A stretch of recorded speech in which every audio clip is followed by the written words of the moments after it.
কয়েকদিন আগেই কেন্দ্রীয় বিদ্যুৎ মন্ত্রী কলকাতায় এসে বলে গেলেন পশ্চিমবঙ্গে বিদ্যুতের মাশুল সংস্কার করা হবে। আপনারা কিভাবে দেখছেন এই বিষয়টাকে? দেখুন, এই সংস্কার করা হবে এর আড়ালে যেটা আমরা বুঝেছি সেটা হলো বিদ্যুতের মাশুল বাড়ানো হবে। এই প্রশ্নে আমরা বলি যে পশ্চিমবাংলায় গত 2016-17 বৎসর, সেই বৎসর ভারতবর্ষের কয়লার দাম 40% কমেছে। কয়লার উপরে যে জিএসটি কেন্দ্রীয় সরকার নেন, সেই জিএসটি 7% কমেছে। এবং বিদ্যুৎ বন্টন কোম্পানির যে লস হয়, যে টিসি লস হয়, সেই লস 2% কমেছে 2016-17 বর্ষে। আপনি একটু হিসাব করুন, 40%, 7%, 2%। বাস্তবে বিদ্যুতের দাম, উৎপাদনের খরচ আপনার 50% কমে গেল। তাহলে বিদ্যুতের উৎপাদন খরচ যদি 50% কমে যায়, তাহলে 2016-17 বর্ষ থেকেই বিদ্যুতের দামটাও 50% কমানো উচিত ছিল। কিন্তু আমাদের রাজ্যের বিদ্যুৎ বন্টন কোম্পানি বিদ্যুতের দাম 1 পয়সাও কমায়নি। তাহলে দাম যখন কমে গেল উৎপাদনের, অথচ গ্রাহকদের কাছ থেকে দাম কমলো না, তাহলে যে 50% দাম গ্রাহকদের কাছ থেকে বেশি নেওয়া হলো, সেটা তো সাশ্রয় হয়ে গেল কোম্পানির।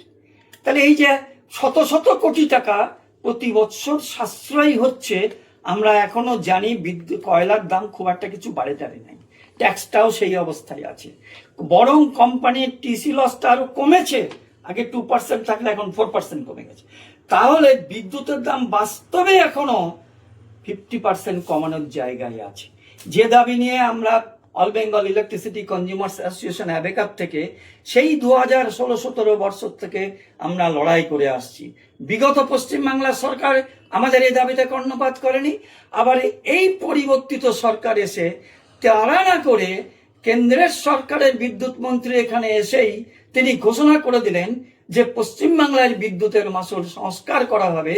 এই সংস্কার করাটার মাধ্যমে আমরা যে বলে না সেই মানে ভয় পায় দেশের মানুষ, সরকার এখন জনগণের জন্য ভালো কাজ কিছু করে না।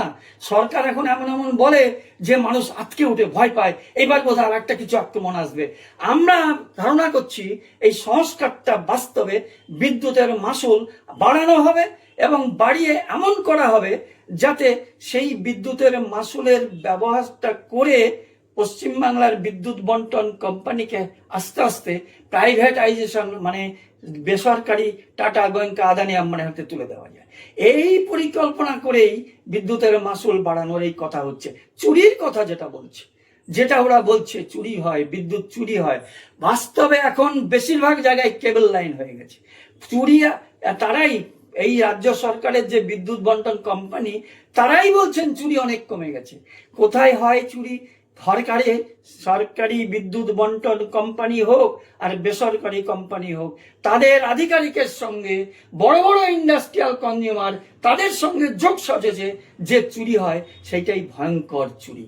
সাধারণ একটা গরিব মানুষ একটা লাইট জ্বালানোর জন্য যে আগে হুক করতো, সেটা এখন আর বন্ধ হয়ে গেছে, এখন আর নেই। তাহলে চুরি যেখানে হয় সেটা আটকানোর জন্য কে দায়ী হচ্ছে বিদ্যুৎ বন্টন কোম্পানি এবং রাজ্য সরকারের প্রশাসন।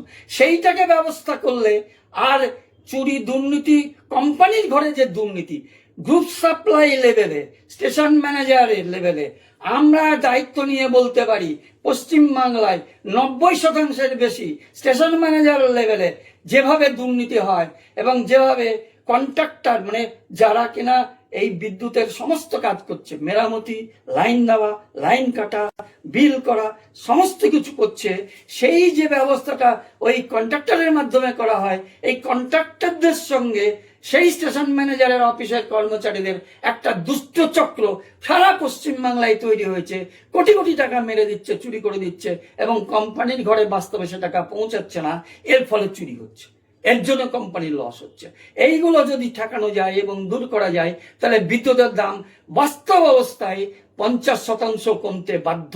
বিদ্যুৎ উৎপাদন সংস্থা যে পিডিসিএল, তার যে চেয়ারম্যান মিস্টার PV সালিম, তিনি তো 2023 সালে 1 জানুয়ারি ঘোষণাই করে দিলেন 70 পয়সা উৎপাদন খরচ কমে গেছে।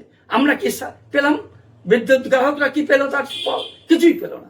তাহলে বাস্তবে জোর করে বিদ্যুতের মাসুল বাড়ানোর এই সংস্কারের ভেতরে আমরা দেখতে পাচ্ছি। এবং এটা যদি করা হয়, পশ্চিমবাংলার কোনো বিদ্যুৎ গ্রাহক এটা মানবে না, এর বিরুদ্ধে তীব্র আন্দোলন প্রতিরোধ গড়ে তুলবে। এবং আমরা সকলের কাছে এই আহ্বান জানিয়ে রাখছি, বিদ্যুতের মাসুল যদি 1 পয়সাও বাড়ে, তার বিরুদ্ধে তীব্র ঐক্যবদ্ধ সমস্ত স্তরের বিদ্যুৎ গ্রাহকদের দলমত নির্বিশেষে আন্দোলনে আমরা ডাকবো। সকল মানুষ তাতে সাড়া দেবেন এবং এই প্রতিরোধ হবেই।